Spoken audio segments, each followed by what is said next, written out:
오랜 시간 막혀있던 남북 과학기술 협력에 대한 논의가 시작되고 있죠. 그중에서도 특히 풍부한 북한의 광물 자원에 많은 관심이 모이고 있는데요. 네, 오늘 사이언스 매거진에서는 김동환 국제전략자원연구원장과 함께 북한 광물 자원에 대해서 알아보겠습니다. 안녕하세요. 안녕하세요. 네. 반갑습니다.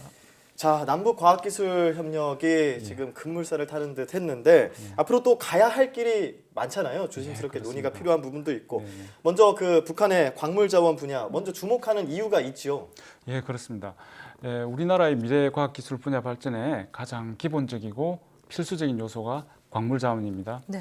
하지만 우리나라는 자원 빈국이라는 그런 태생적으로 극복하기 어려운 타이틀을 갖고 있죠. 네. 반면 북한은 많은 분야가 낙후되어 있지만 자원만큼은 풍부한 그런 자원 부국으로 잘 알려져 있습니다. 네. 우리로서는 없어서 항상 아쉬워할 수밖에 없었던 광물 자원이 북한에 풍부하다 보니 자연스레 관심이 더 집중되는 것 같습니다. 네, 이렇게 풍부한 북한의 광물 자원이 더욱더 부럽게 느껴지는 이유가 있습니다.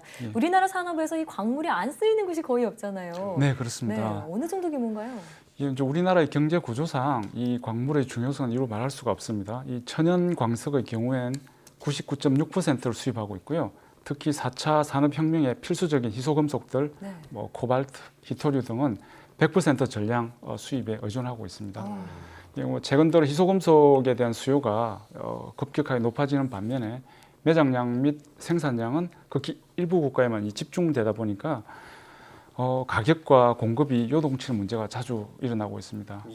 그래서 예를 들어 전기차 배터리 핵심 원재료인 코발트의 올해 가격이 작년 동일 기간 대비 4배나 올라서 지금 공급에 차질을 빚고 있습니다. 네. 예, 비싸서 이제 공급이 잘 안 되는 그런 상황이 그렇죠. 벌어지기도 하는데 요즘 그 북한의 광물 자원에 대한 관심이 높아지고 있다고 하지만 얼만큼 많은 광물 자원이 있길래 대체 이런가? 그 자원 부국이라는 표현도 써주셨는데 어느 정도인가요?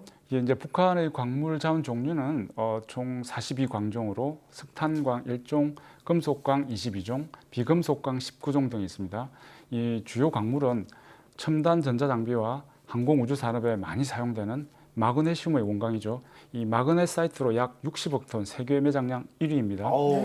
그다음에 축전지 자동차 배터리 케이블 합금 등에 사용된 납은 1,060만 톤으로 세계 3위, 도금, 함석, 합금에 사용되는 아연은 2,110만 톤으로 역시 세계 3위입니다. 그다음에 이제 철강 산업에서 뭐 첨가 연료나 합금 재료로 사용되는 망가니즈는 30만 톤으로 세계 7위, 금은 2,000 톤으로 세계 8위. 그다음에 철은 이제 가장 이제 기본적인 금속이죠. 가장 많이 쓰이고 이건 25억 톤으로 세계 7위 등 전체적으로 세계 10위권의 자원 부국이라고 할 수가 있겠습니다. 네. 아니 광물 자원의 종류도 정말 다양한데 그 매장량이 세계적인 수준이라니 좀 예상 외라는 생각도 드는데요. 그런데 그 중에서도 이 첨단 제품의 필수 소재죠. 히토류. 앞서 우리나라는 전량 수입에 의존하고 있다고 하셨는데 북한은 그럼 얼마나 묻혀 있나요? 네, 이제 히토류는 이제 광학유리라든지 뭐 광섬유, 세라믹, 레이저, 뭐 LCD 디스플레이, 연구 자석 등에 필요한 주요 희소금속입니다. 현재까지 알려진 북한의 히토류 매장량은 2천만 톤에서 4,800만 톤으로 히토류 매장량 세계 1위인 중국에 근접할 정도의 방대한 규모입니다. 또 북한은 우리나라에 단 한 곳도 없는 히토류 재련소를 운영하기도 했고요. 또 일본, 중국, 홍콩, 대만 등에 수출한 실적도 갖고 있습니다. 그렇군요. 그렇군요. 히토류가 지금 뭐 2천만 톤이 넘는다고 하는데 쓰일 때는 아주 극소량만 쓰이잖아요. 그렇죠. 그렇기 때문에 그만큼 거의 수치가 우리 연간 한 3천 톤 정도 우리는 사용을 하고 있거든요. 그렇게 볼 때는 앞으로 아주 긴 시간 동안 걱정 없이 사용할 수가 있죠. 만년을 쓸 수 있는 그런 수치라고 볼 수가 있을 것 같은데. 그런데 히토류 매장량까지 알아봤고 그렇다면 이렇게 이 풍부한 자원을 가진 북한 이거를 경제적인 가치로 환산을 한다면은 또 시청자분들이 와닿는 게 확확 와닿을 것 같거든요. 예, 그렇습니다. 이들 자원의 매장량의 가치는 뭐 조사한 주체에 따라 결과가 다르긴 하지만 적게는 뭐 3,200조에서부터요, 2배 6,600조, 많게는 7,500조까지 추정하는데, 7,500조. 예, 최근에는 1경까지 추산하는 그런 의견도 있습니다. 경까지. 이렇게 가치 추정량이 크게 차이 나는 이유는 북한이 다른 자원 부국과는 달리 광물 자원 매장량을 공식적으로 발표를 하지 않고 있기 때문입니다. 그래서 지금까지 말씀드린 북한 광물 자원의 뭐 생산량이라든지 매장량이나 이런 가치는 북한이 각종 매체를 통해 비공식적으로 노출한 자료들이 많이 있습니다. 네. 그걸 이제 국내외 기관과 관련 단체들, 연구자들이 수집해서 분석하고 추측한 정보입니다. 그래서 북한의 자원 가치가 정확하게 과연 얼마가 될지는 아직 불분명한 것이 사실입니다. 예. 네. 아니 추측이지만 정말 엄청난 가치일 엄청나죠. 거라는 점은 분명해 보이는데요. 예, 그러면 이런 북한의 광물 자원에 눈독 들이는 국가들이 한두 나라가 아닐 것 같아요. 예, 맞습니다. 그래서 뭐 중국, 러시아, 영국, 프랑스, 스웨덴, 스위스, 뭐 호주, 싱가포르 등은 북한의 광물 자원에 투자를 고려했거나 실제로 투자를 했던 나라들입니다. 네. 이 중에서 현재까지 북한 자원 획득에 가장 적극적인 나라는 뭐 아시다시피 중국입니다. 그러겠죠.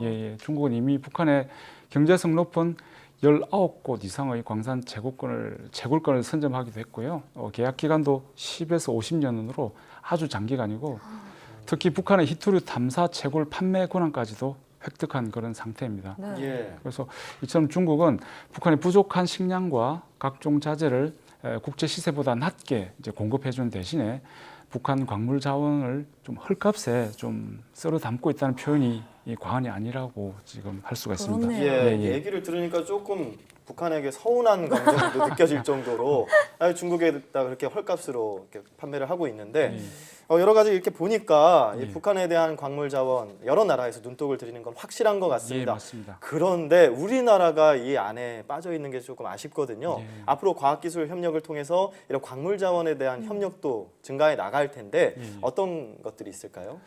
네, 이제 우리가 교류를 하다 보면 뭐 아직 많은 뭐 장애물이 남아 있지만 세 가지 점에서 좀 긍정적인 영향을 미칠 것으로 보입니다. 예. 첫째로 광물은 수송 비용이 원가에 큰 영향을 미칩니다. 네. 그래서 생산지와 수요지가 서로 가까울수록 원가가 저렴해지죠. 이제 그런 점에서 기존에 비해 광물 수송비가 획기적으로 낮아질 수가 있습니다. 둘째로는 자원의 수급이 좀 안정적이 되면서 관련 기업들이 자원을 구하지 못해 제품 생산에 차질을 빚거나 문제를 겪는 일이 좀 줄어들 것으로 보이고 예. 또 셋째로 4차 산업혁명 등에 이제 필요한 첨단 산업에 이제 필요한 필수적인 우리 희소금속의 가격이 이제 급등락을 많이 하지 않습니까?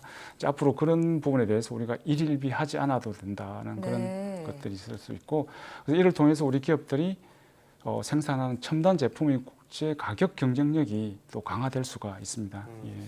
네, 긍정적인 영향들을 말씀해 주셨는데 예. 사실 광산을 개발할 때 시간도 정말 많이 들어가지만 자본도 많이 투입되잖아요. 예. 근데 과거의 경험을 좀 살펴보면 좀 투입을 했는데 개발을 했는데 생각보다 성과가 좋지 못했던 경우도 있었습니다.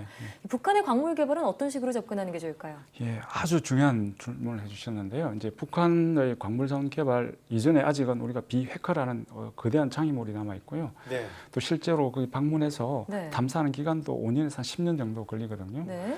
때문에 이제 북한의 자원 개발은 반드시 또 긴 호흡을 갖고 또 접근해야 되고 무엇보다 현재로서는 민간 기업이 북한 자원 개발에 참여한다는 것은 굉장히 리스크가 높으므로 시기상조입니다. 그렇죠. 네. 예, 따라서 정부 관련 기관이 먼저 진출해서 또 정책적으로 토대를 다진 후에야 비로소 민간 기업들이 참여하는 것이 올바른 순서가 될 것으로 보입니다. 네, 최근에 북미 정상회담이 불투명해지면서 네. 이 남북 교류도 잠시 주춤하는 분위기잖아요. 아무쪼록 잘 해결돼서 앞으로 남북 과학기술 협력이 활발하게 이루어지길 바라겠습니다. 지금까지 김동환 국제전략자원연구원장과 함께 이야기 나눠봤습니다. 오늘 말씀 고맙습니다. 감사합니다. 고맙습니다.